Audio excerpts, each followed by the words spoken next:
విధంగా పనిచేశారో ఒకసారి సమీక్ష చేసుకుని అందరం కూడా ఇంక్లూడింగ్ చీఫ్ సెక్రటరీ మొదలుకొని మంత్రులు కానీ అధికార యంత్రాంగం అదేవిధంగా ప్రజాప్రతినిధులు కూడా ఏ విధంగా పనిచేసాం ఒకసారి సమీక్ష చేసుకుని నెక్స్ట్ క్వార్టర్కి ఏ విధంగా ప్లాన్ చేసుకోవాలి అనే విషయాలు మనందరం ఆలోచిస్తున్నాం. అయితే మనందరం కూడా గుర్తుపెట్టుకోవాల్సింది వీఆర్ ఆల్ ఇన్ డెమోక్రసీ, ప్రజాస్వామ్యంలో ఉన్నాం. 5 సంవత్సరాలకు ఒకసారి ప్రజలు మ్యాండేట్ ఇస్తారు. అదే సమయంలో అధికార యంత్రాంగం ప్రజలకు ఆమోదయోగ్యమైన పరిపాలన ఇవ్వడానికి మీరు ప్రయత్నం చేస్తారు. ఒక్కొక్క లీడర్ వచ్చినప్పుడు ఒక్కొక్క విధానాలు ఉంటాయి. ఒక లీడరు తన యొక్క పరిపాలనతో ముందుకు తీసుకుపోయే పరిస్థితులు ఉంటాయి. ఒక్కొక్క లీడర్ వస్తే డిస్ట్రక్షన్ కూడా జరుగుతుంది. అదే మనం ఒకసారి చూస్తే 5 సంవత్సరాలు నా సుదీర్ఘమైన రాజకీయ అనుభవం నేను చూసినప్పుడు ప్రజల్లో అంత ఫ్రస్ట్రేషన్ ఎప్పుడు రాలా. అందుకే స్ట్రైక్ రేట్ చూస్తే 93% స్ట్రైక్ రేట్. నేను 4వ ముఖ్యమంత్రిని, ఎప్పుడు ఇంత మెజారిటీస్ మాకు రాలా. అంటే అది ఇండికేషన్ ఏంటంటే ఇక్కడుండే వాళ్ళమే పరిపాలనలో ఉన్నారు మీరు, కానీ ప్రజలు ఆమోదించలేదు ఆనాటి పాలన. అయితే ఈరోజు యాస్పిరేషన్స్ కూడా ఎక్కువగా ఉన్నాయి. ఈ విషయం కూడా మనం గుర్తుపెట్టుకోవాల్సిన అవసరం ఉంది. ఒకప్పుడు పరిపాలన అంటే రెగ్యులేటరీ మాత్రం, మీరందరూ కలెక్టర్స్, కలెక్షన్ ఆఫ్ రెవెన్యూ. ఇప్పటికి కూడా మీ అందరికి ఎందుకు రిమైండ్ చేస్తుందంటే మీ మైండ్లో నుంచి అది తీసేయాలి. ఇప్పుడు మీరు chief executive of the district, collector and magistrate. Magistrate అన్నప్పుడు ఎక్కడ కూడా ఎలాంటి అవాంఛనీయ సంఘటనలు జరగకుండా అదే మాదిరిగా ఫ్యూచర్ని మీరు ప్లాన్ చేసే పరిస్థితిలో ఉండాలి. అట్లా కాకుండా ఒక అథారిటేరియన్గా మేము రూమ్లో నుంచి బయట రాము, లేకుంటే కలెక్టర్ అంటే దర్బార్ ఉంటుంది. ఇంతమంది పాత రోజులు ఉండేవి, నాకు బాగా జ్ఞాపకం. ఎంఆర్ఓ ఆఫీస్ ఉండేది. మీరు కొత్త కాబట్టి, మీరు కొంత యంగ్స్టర్స్ కాబట్టి మీకు తెలియదు. ఏసీ రూమ్లో కూర్చొని పంకా పెట్టుకునేవాళ్ళు. ఒక మనిషి ఉండి దాన్ని లాగుతా ఉండేవాడు. అంటే అది స్టేటస్ సింబల్ అయిపోయింది. బ్రిటిష్ వాళ్ళు ఉన్నప్పుడు కరెంటు లేదు కాబట్టి ఫ్యాన్ కూడా సరిగా లేకపోతే పంకా పెట్టి దాన్ని లాగుతూ ఉంటారు, గాలి ఇస్తూ ఉంటారు. అలాంటి old administration.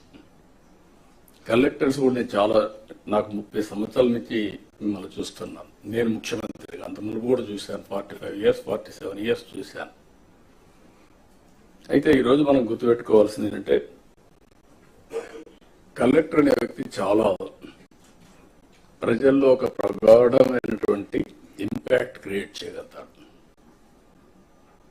I can say one word, మీ క్యారియర్లో కలెక్టర్, ఆ తర్వాత చీఫ్ సెక్రటరీ. అందరికీ చీఫ్ సెక్రటరీ రాదు, కానీ మెజారిటీకి అనివార్య కారణాలు ఉంటే తప్ప కలెక్టర్గా రిజెక్ట్ చేయరు. ఈ విషయం మీరు గుర్తుపెట్టుకోవాల్సిన అవసరం ఉంది. ఆ కలెక్టర్గా మీరున్న సమయంలో మీరు చేసే పనులు, మీరు ప్రజల్లో మీరు చేసిన పనుల వల్ల వచ్చే ఇంపాక్ట్ శాశ్వతంగా ఉంటాయి. ఇప్పటికి కూడా కొంతమంది కలెక్టర్స్ గురించి మాట్లాడుతూ ఉంటాం. ఒక చీఫ్ మినిస్టర్ ఎట్లయితే రాష్ట్రంలో ఒక ప్రగాఢమైన ముద్ర వేస్తారు, కలెక్టర్స్ కూడా వాళ్ళ పరిపాలన ద్వారా అలాంటి ప్రగాఢమైనటువంటి ఇంపాక్ట్ క్రియేట్ చేసే పరిస్థితి వస్తుంది. కాబట్టి మీరందరూ మళ్ళీ అది నేను రిమైండ్ చేస్తున్నా మీ అందరికీ. రొటీన్ అడ్మినిస్ట్రేషన్ ఉంటే మీకు 9 నెలలు అయింది, ఇంకొక 3 నెలలు 6 నెలల సంవత్సరం అవుతుంది, మళ్ళీ రొటీన్గా ఇంకో పోస్ట్కి పోతారు. అది కాదు. What you have achieved during your tenure is very important. ఇది మీరు గుర్తుపెట్టుకోవాల్సిందిగా నేను కోరుకుంటూ, ఈరోజు నా ప్రయత్నం అయితే మా ప్రయత్నం, మన ప్రయత్నం విధ్వంసమైన రాష్ట్రాన్ని గాడిన పెట్టడానికి మేము ఎన్నికల్లో చెప్పాం చాలా స్పష్టంగా, రాష్ట్రాన్ని పునర్నిర్మాణం చేస్తామని.